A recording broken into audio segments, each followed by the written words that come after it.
There's Andy, lad. How are you, mate? Hey, how are you? Good, Good bud. to see you. So I've see you. cracked open my beer of the day. I've gone for it's called a Rupture. It's from Odell Brewing Company in Fort Collins, Colorado, which I've already been to, actually. It's a really nice beer. What are you drinking, lad? I got Paloma here. One of my favorite beverages. Tequila with some soda water instead of that soda. So less calories, yeah. Yeah, it's like 40 grams of sugar. It's shocking, but it tastes so fucking good. It does taste so good. So, all right, Andy and I discussed what we're going to cook today, and it's more of an assembly than a cook, but it's one of Andy's go-to dishes, and we're going to do a burrito bowl. So, Andy, what do you usually put in yours, lad? So I usually use rice and some sort of greens, usually like spinach and kale, and some beans for sure, and some chicken. And then I'm going to throw some beets in. And probably some cotija cheese because I have some of that in the fridge. Andy was gonna do corn. His can opened. His can opened broke, so I ain't doing that. I'm gonna saute. That's what I used to do for a burrito bowl. I'd have chicken or I'd have ahi tuna, which is one of my favorites and something that I miss. One of the most, apart from a rare steak, ahi tuna. Oh, fucking hell. Oh, I love that. Yeah, I love that. But and I'm also putting. I'm gonna do my burrito bowl with. I usually cook a lot of rice on a Monday, so I have a ton rest of the week. I'm gonna go jasmine rice, onion. I'm gonna do like a fajita vegetable mix. I'm gonna add tofu to substitute for your chicken. Okay. So one of the best things about this dish is it's super fucking easy. It's quick. And do you have a sauce with it, Andy? Do you use a sauce or do you not? Not really. Not really. Just go with the go with what you got. I kind of stay away from sauce as much as possible, but I'm gonna use salsa. So I already made the salsa like a couple days ago, and it's pretty spicy. Oh, yeah. Do you make it in like a big batch, ready for the week, or? Yeah, for the week. It comes in like I make enough like this much, you know. This pretty much lasts me the whole week. That'll last me 2 days, mate. I'm not gonna lie. So Andy, I don't know. It's pretty spicy. Tell us a little bit about what you do in that, lad. So I do hair, and I'm in LA. I do hair. I do hair. Yeah, I color hair mostly in LA. My mom was a hairdresser.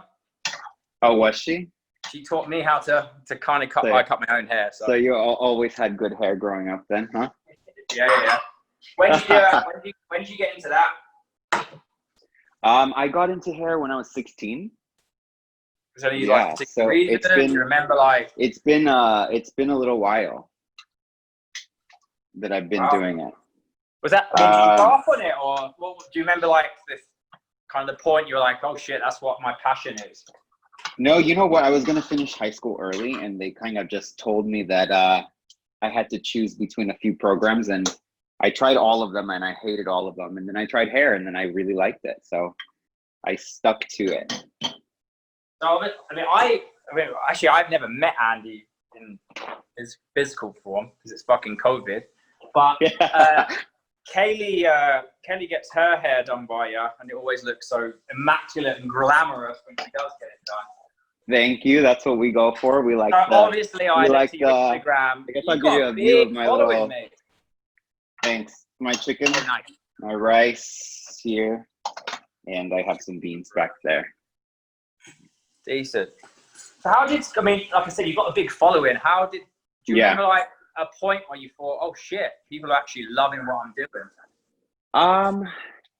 I think consistency is key with that whole thing. Just I kept going, and people liked what I was doing, and I found a niche in the hairdressing world. So yeah, I think that just all of those things really help give you a really good a good platform to work off of. Yeah. And then of course, you have to hit up all of the little influencers. I guess now it's different, but back then when I first started Instagram, it was all about the influencers, and like the tags got you a lot more followers, and so on and so forth. Now it's so different. So I think that now it's just about, I do a lot of stories and a lot of education on my stories. So people really, really like that. Yeah. So, yeah. I think that's, like I said, I've only had Instagram for 3 months, like a personal Instagram. I wouldn't call it a work Instagram. But because I've just been, I wouldn't say I've been against it. It's just not been something I've seen the point of. But once Kaylee introduced it, kind of the cookbook and stuff, and she said, Instagram, you need to get on it. Because if you want to help others, that's the way the world's going. So I've actually really enjoyed it. Yeah, Kaylee has a great the Instagram. Questions and the messages that you get just from helping people, which has been pretty eye-opening, to be honest with you. Yeah, her Instagram is really like inspiring, I feel. Yeah, because she's honest. She's completely honest and open. And I think that was one of my struggles, where I always used to think Instagram was a bit fake. And then it wasn't until Kaylee came over here when we started the cookbook, where I started listening to her kind of meetings and group chats online. Yeah. And she was so honest and open with herself. I was like, oh, fuck, maybe I should start doing that, because especially as guys, we don't like to open up really. It's like, yeah, that's I thought, true. you know what, that's my goal for the next 12 months, is to get guys to open the fuck up. And because you'll see in the book, I was going through a really shit time in Oregon a couple of years ago, and it's because I kept everything inside. I didn't want to share it. Because, lads are lads, and that's how it is. Yeah. So my chicken is done. It's nice and toasty. I'm going to chuck my 2 tofu cubes in. A lot of people ask how you cook tofu. Just press it, get the moisture out, and just chuck it in. Simple as that. Yeah, I wasn't sure on how to cook tofu, so I didn't pick any up because of that. I was like, I never cooked it. What's your usual diet? Well, now I eat pretty clean. I mean, I've lost 85 pounds at one point in my life. Oh, fuck. So I meal prep. I meal prep like, I would say like 80% of my life, pretty much. So pretty much when I go to work. What's your go-tos like Monday through Sunday? My go-tos, let's see. Oh my gosh, I do a lot of bowls because you can just stuff a lot of stuff in it, But I usually do chicken, turkey. I stay away from red meat. I usually only eat red meat maybe like once a month. Unless I'm like, hungover and I'm feeling like a burger, then okay, Best fucking hungover food ever. It is the best hangover food for sure. But I work so much that I have to keep it really, really easy. So I pretty much use very similar ingredients every week. I just throw it together in a different way. That's why I feel like cooking like kind of Mexican food or Tex-Mex food is really easy. Yeah, so you can just get the same ingredients and just throw it together in a different way, and it's pretty infinite. Yeah, different sauces, different seasonings, all that type of thing. So, I mean, obviously, cutting female hair to men's hair is completely fucking different. Yeah, way different. We'll sit there in the chair for 20 minutes max, where I know Katie was saying, when she gets her hair done, we're talking hours. Yeah, we spend like 4 hours together. So I'm a really patient person. I think you're gonna need to do for that. So in terms of like food, like lunch and stuff, do you wake up, eat, go to work? So basically what I do is I intermittent fast every day. So my eating cycle starts at 2 p.m. and then it ends at 10 p.m. I'd rather eat a little later because I go to bed a little later. And I'm not really that hungry in the morning, and I kind of like working out on an empty stomach. I'm the same. I can't eat in the morning. I can't eat in the morning and then go work out. And in the morning, that's the only time that I really have to go and really work out. Yeah. When we're actually working, So I tend to fast most of the day until like late lunchtime. And then that's when I start eating stuff. I remember doing that when I was coaching soccer, especially on the weekends, like we do travel tournaments. And I realized when I didn't eat for a 5-hour period, I feel really fucking like tired. I feel a little bit dizzy and lightheaded. Do you get that, or are you just completely used to it now? No, it's completely the opposite. I feel like I have so much energy. Oh wow.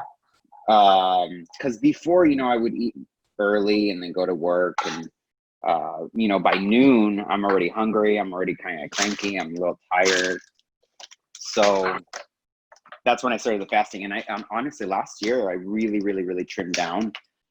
Last year alone, I lost like 25 pounds, and that's when I started noticing I'm getting a little bit more muscle. I'm getting a little bit leaner. Everything is kind of falling into place. Wow. And I think it's just because I'm really, consistent with the eating. Yeah, that makes sense. What about Kelly did mention, I said, I'm speaking to Andy today. What do you think he needs to learn or be a little bit more educated on? And she said, snacking. He has no idea what to snack on. I have the worst pantry. I'm that person. I have to go to the store every couple of days because I run out of shit. I can't just go in my pantry and whip something up really quick. All right, so which is what I really want to learn how to do.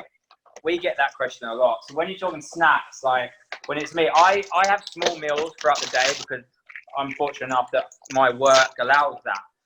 Right. However, some days it doesn't. So what I would do now, I only have a few snacks.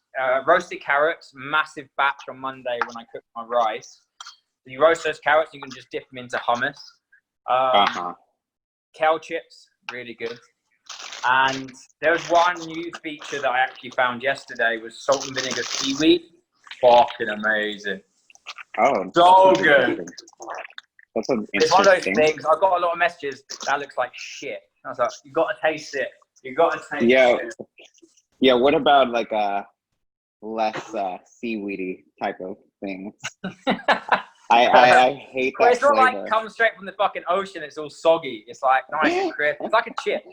Yeah. No, I know that, but it still tastes like the ocean. Yeah, it does, to be fair. Frozen grapes, amazing snack. Literally wash them, stick them in the freezer, and then get a big handful, put them in a bowl for about 10 minutes. So there's a little part of it that goes soft, and the middle is frozen, and it just explodes in your mouth. It's fucking amazing. Yeah, that sounds good. That sounds really good, actually. Like I said, I just do the same as kind of you. I eat the same food every week. Weekends are usually my experimental, let's make some bigger meals like bangers and mash, shepherd's pie, curry. But Monday through Friday, veggies. And just change up the sauces, change up the seasoning. Nice and fucking easy. Yeah. Since you're plant-based, if you wanted to gain some mass, how would you get all the protein? And that's another massive question we get all the time. So when I stopped eating meat, I got bigger and my muscles became more defined, which I found mind-blowing. But then I actually read into it, and I was being educated myself on the reasons why. And it almost came from that old school culture, especially in America. It's very American football, big, strong lads, protein, you work out, straight fucking to the cafe, chicken, steak, meat. And when I got to college in America when I was 21, that's what my coach would say, after training, go and get some meat, blah, blah, blah. But yeah. my insides were no, mate, this sucks. But I ignored the pains and the bloating and all that shit because everyone was doing it, and that's what a guy does. You eat protein. So I got carried away with that, and now, like I said, being plant-based, I'm definitely mass size bigger, more defined, and it was mental. And I thought, so basically I've been living a life for fucking 15, 20 years, because that's just the way I've been taught. So for protein, mushrooms, chickpeas, there's protein in potato, just eat super clean. And it was like that. The first month of going plant-based, no difference whatsoever, nothing. Then literally from the second month to about the fifth month, it was night and day. And even I looked in the mirror and was like, Jesus Christ, fucking hell. Fair play, mate, fair play.